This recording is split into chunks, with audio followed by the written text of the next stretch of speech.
Now we'll move on to item C, please. Item 7C, adopt a resolution authorizing the city manager to waive penalties and interest related to transit occupancy tax TOT remittances from San Bruno hotels related to COVID-19. Director DeMartini. Okay, good evening again, Honorable Mayor, members of the City Council. Keith DeMartini, your Finance Director. I'm here to present a presentation and staff report that's before you this evening to authorize the City Manager to waive TOT, which is Transient Occupancy Tax, penalties and interest related to COVID-19. So in your packet is a resolution, and if approved, would authorize the City Manager to waive the penalties and interest related to Transient Occupancy Tax from San Bruno hotels that are directly related to COVID-19. The agenda for this evening is to provide a brief overview of the impact that COVID-19 has had on the hotel industry, discuss what are the TOT requirements in the municipal code, request that the request before you would be to provide the authority to the city manager during this current declaration of emergency, and then finally make the request to the council and then take any questions that you might have. So first, let's briefly discuss what COVID-19, the impact that it has had on the hotel industry. Since March of 2020, when the initial shelter-in-place order took effect, staff has received direct feedback from San Bruno hotels on what impact that they have felt. First and foremost, there was a very sudden, significant decline in hotel occupancy. Some hotels indicated to city staff that they were temporarily closed during this time. Many of them had to reduce their workforce because of the reduced occupancy rates. Some of them indicated to us that they had to acquire financing just to stay in operation, to maintain, to adhere to their cash flow needs. And then many of them had reduced room rates as well because of the reduced occupancy. Many of these factors had resulted in some delay of remittance of TOT to the city of San Bruno. And this graph here on the right just shows a really quick graph of what the hotel occupancy rates have been in the state of California from March 9th through May 20th. And you can see a very, very steep, significant drop in mid-March. And there's been a little bit of slight uptick through the weeks after that, but it again is very, very low compared to what the historical averages have been.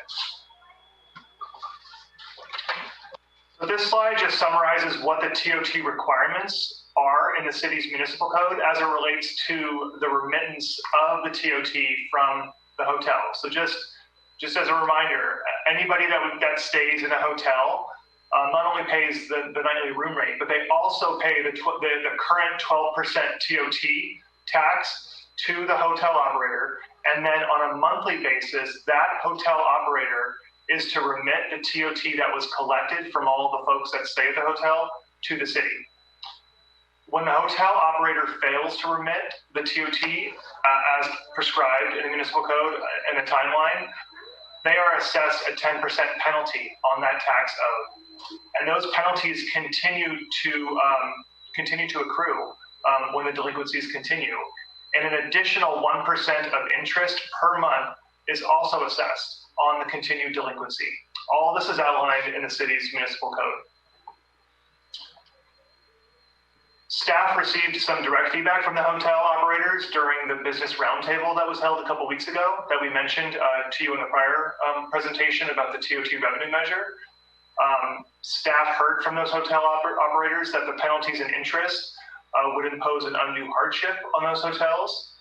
And so at this time, staff is bringing forth to you a resolution that would provide the city manager with the authority to waive those penalties and interests related to the delinquent TOT remittances to the city that are directly related to COVID-19.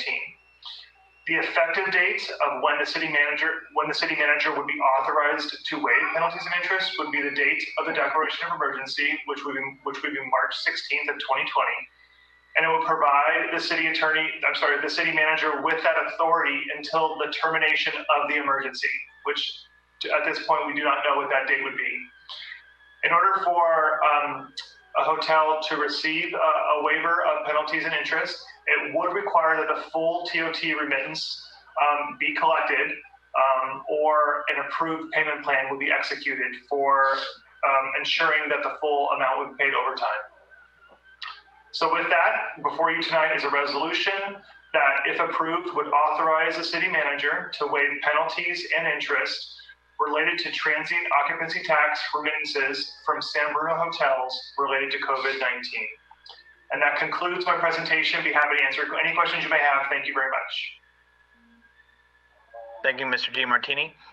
If there's any members of the public that wish to speak, if you could go ahead and identify with the virtual hand, and if there are any questions from my colleagues or comments.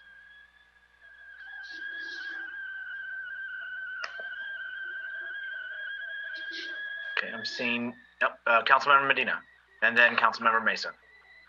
I'm in support of this. I appreciate this being brought forward to help out our hotels.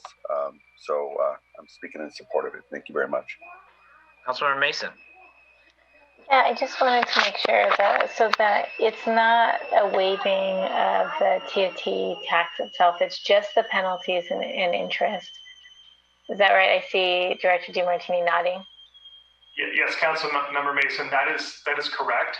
This does not authorize any waiving of the TOT whatsoever. It is just the waiving of penalties and interest associated with the delinquent TOT remittance.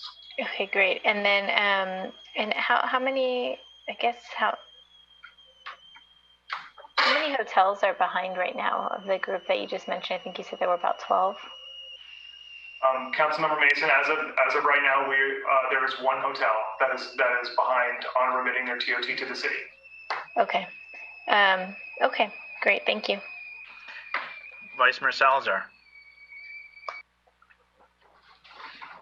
Thank you, Mr. Mayor. So I agree with everyone that we do need to help out businesses as much as possible. And I attended a webinar a couple of weeks back, and one of the things they were talking about was, what we can do as a municipality is remove barriers and change policies that stand in the way of recovery. The one issue I have with this is that the tax is being paid by the consumer. So the businesses are collecting this tax on behalf of the city from the consumer.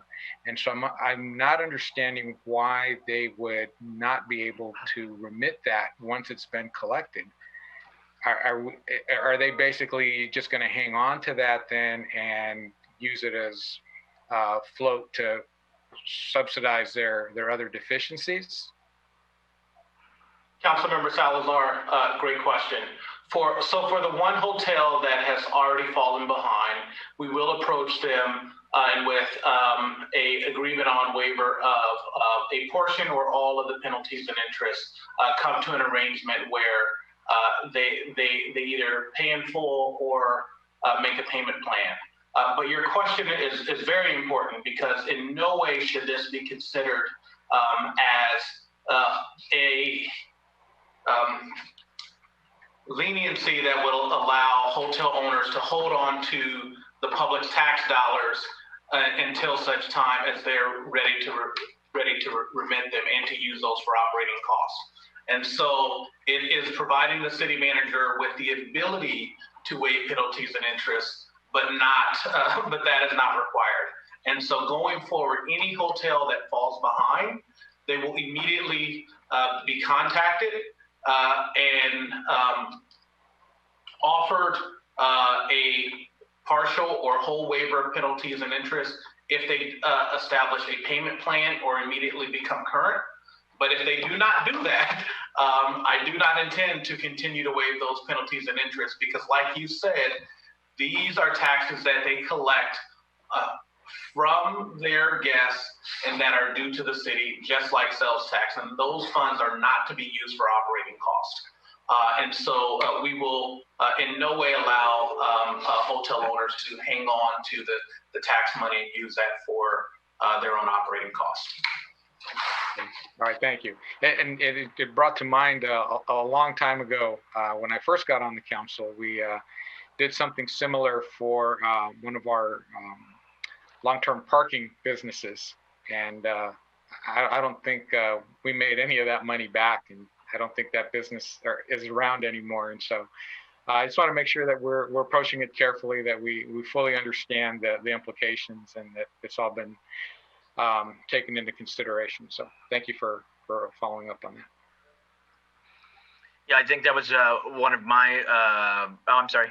I'll just finish up mine real quick and then we'll go to Vice Mayor Davis. Councilmember Davis, sorry. I kind of on the same path too, because I was wondering how long is it allowed? I know it's through the COVID time, but let's say it comes forward, you reach out, there's an arrangement, there's an agreement, and let's say we get to that same level again. And now we still have a concern or a delinquency. I understand that it would be in your office to make that decision, but I'm just trying to understand where do we go with that? Sure. So again, for the one operator that has fallen behind, we we'll continue to work with them and believe that we can have a successful path towards resolution. For any other hotels that fall behind, there will be an immediate outreach when payment is not received, and negotiations for a payment plan or full payment for the month that was missed. But going forward, there will not be a willingness to waive penalties and interest if it's not paid, again, because while we want to be compassionate, those are not funds that they are to use for operating costs. Okay. Councilmember Davis and Councilmember Mason. So this is to allow you the ability to waive penalties starting March 16th when this emergency is over, which is another year. I mean, we don't know, right? I mean, we're hearing some not so good numbers and some good data. But I would also assume it's not just hotel tax. They're not paying their sewer bill. They're not paying their water bill. I think there's a lot of things to take into consideration. And we're really only talking about one hotel. So a little bit on the fence on this. But I think what you just said before my question was, let's make sure there's a plan. Let's make sure there's outreach, and let's try to get those monies and not let those go too long without getting paid.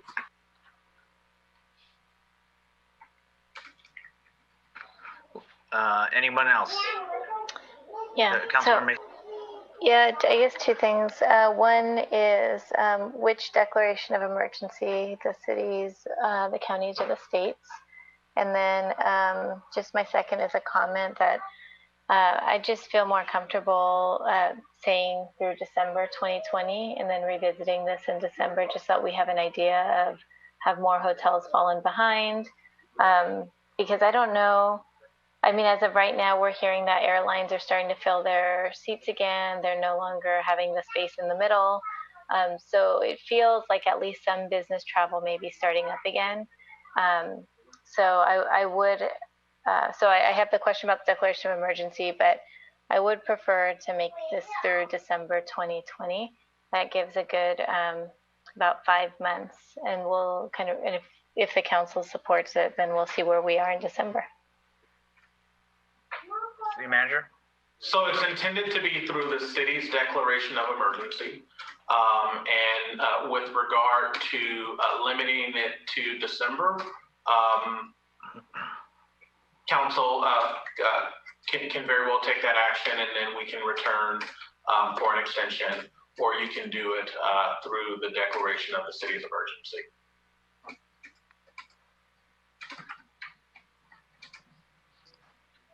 I actually like that much better, because I just didn't know how long this is going to go through. And we don't even have to come back in December to approve it. It can come back in February to then waive those penalties that were incurred from January forward. So I like the idea of December. So I like having a time element on it as well, personally, as we're doing most of the emergencies, right, where the state is formulating some date to have where it comes back.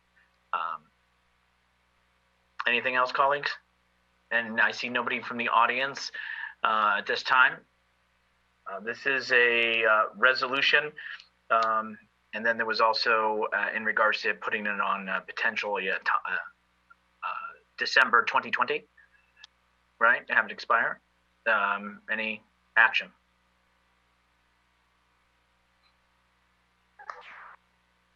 Through the chair, Yes. I'll make a motion to approve the resolution with the amendment from Councilmember Mason to set a sunset date on that of December 2020. No, second.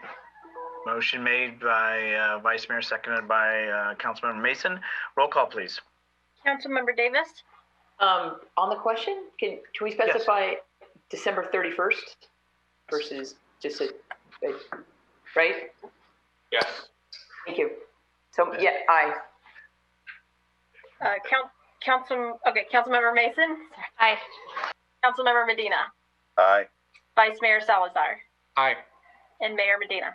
Aye, and just for clarification, that was the expired date of December 31, 2020. I'm assuming the Vice Mayor and Councilmember Mason were okay as the motion and seconder to that? Okay, thank you.